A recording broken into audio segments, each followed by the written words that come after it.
The Last Straw, written by Majestic Teach 6677. It was hard to be angry with the Zerathans, but every person has their limits.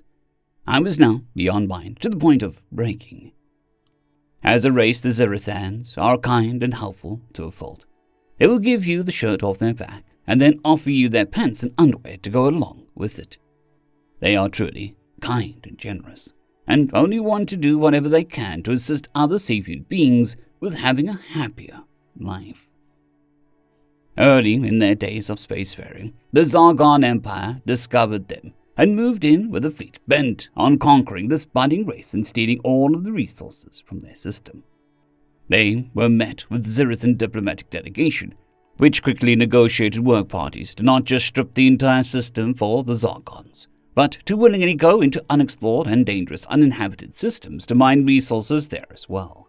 After all, these new neighbors needed help, and the Zerathans lived to make everyone's day a little brighter. Needless to say, this helped feed the great Zargon war machine, and took them from a two-bit wannabe aggressor to a menace that conquered half the galaxy. For centuries, the Zerathans fully supported their power-mad overlords, responding at every turn with a catchphrase of, "Oh, let me help you with that." After nearly a millennia, the Zargon Empire collapsed.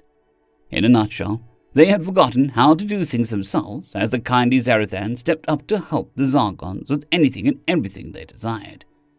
In the end, they retired to a luxury planet where they now concentrate their efforts on ritualized combat, all fully supported by the Zerathans, who remain all too happy to serve their fellow sapients. My situation here was a good example of what it's like to work with them on a more individual level. My story with them started after I was fired from my previous job. I told the Saragathian captain at the Nebik mining platform that he couldn't add a 10th mining laser to a system designed for 6, especially since we were already experiencing constant blown breakers and melted conduits. He bought the upgrade power plant that could handle 10 lasers, so I would connect the 10th laser and make it work, or else he'd fire me and destroy my reputation so I wouldn't work again in the sector. I did as ordered, but with a stern warning, both verbally and in writing, that the primary power couplings were insufficient to handle the increased power load and would likely fuse.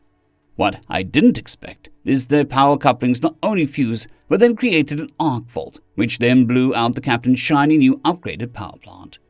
Being the absolute pile of ignorant crap he was, the Sagathian blamed everything on me and did his best to ensure I couldn't even get work as a bio-waste cleaning technician. After 3 months of struggling to find work, a Zerathan freighter came into the station and advertised a position for a mechanic. I took a chance to apply, and they actually gave me an interview, because, of course, the Zerathans will interview every candidate, even if completely unqualified. It's just the polite and respectful thing to do. Luckily, I had the right certifications and fit the bill nicely. They heard my story and felt I would be the greatest investment of all the candidates, as I not only could do the job, but my story had the most significant opportunity for them to better the life of a fellow sapient. So I was hired at a rate of 25% above standard and got a ride to a completely new sector for a fresh start. At first, things were quite nice. They offered to serve me meals in my quarters. They would happily take care of my laundry without any complaints, despite the fact the oils excreted by humans can give Zerathans a nasty rash. It almost felt like a luxury cruise, with some occasional work tossed in to keep things interesting. Then some problems arose. They started to try and find ways to make my life better. At first it was thoughtful but misguided. My plush toilet paper disappeared into a recycler, only to be replaced with a reusable biosponge that felt like sandpaper when used. This replacement, they argued, will perform the job faster and better while also exfoliating, as if certain parts of the human anatomy needed daily exfoliation. Next, they had concerns about my food intake and wanted to ensure I didn't consume any dangerous or unhealthy chemicals. One night, they decontaminated my coffee after scanning it and finding multiple chemical traces with no nutritional value, including caffeine and all the major flavor compounds.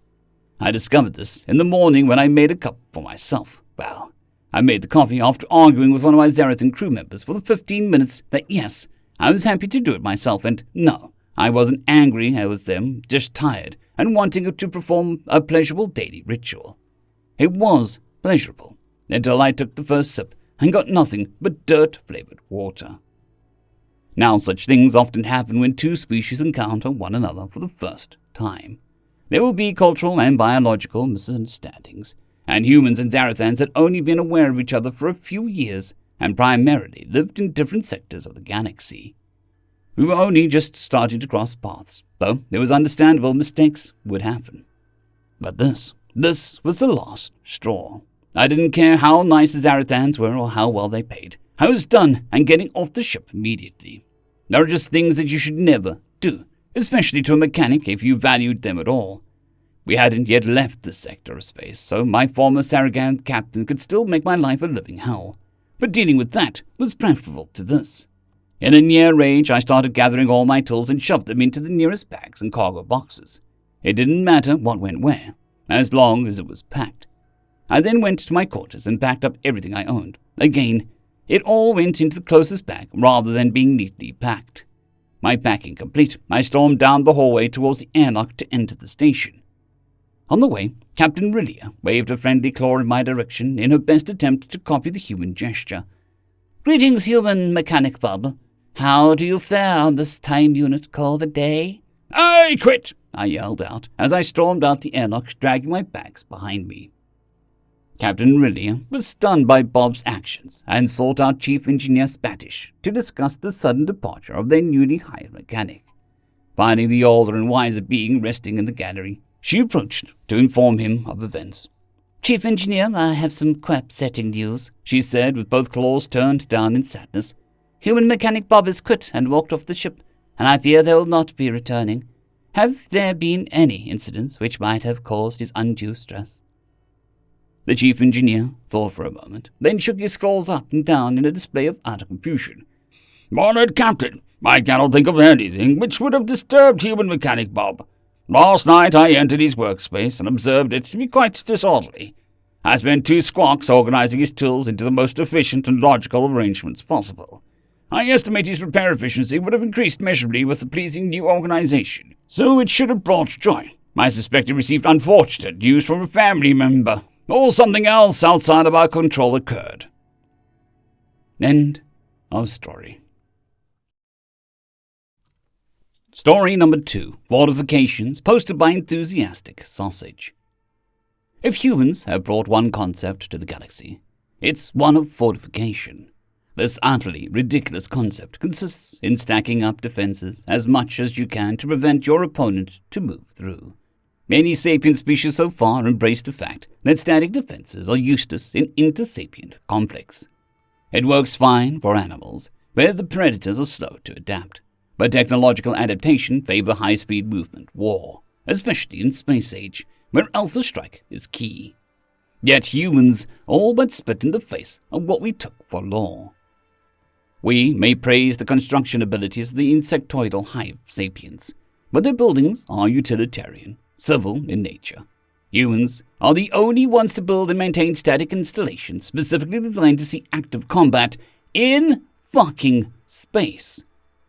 The first evidence of humans using those tactics in an interspecies war was the Sartarian-Human War of 556-82-9E45. The two species were squabbling over a particularly valuable planet in a frontier system. As none wanted to give up, and the galactic community at large didn't particularly care, war was declared. The initial conflict went on in the favor of the Sartarians. They had a slight but significant numerical and technological advantage over the young human dominion, but they got cocky and tried to raid Earth itself.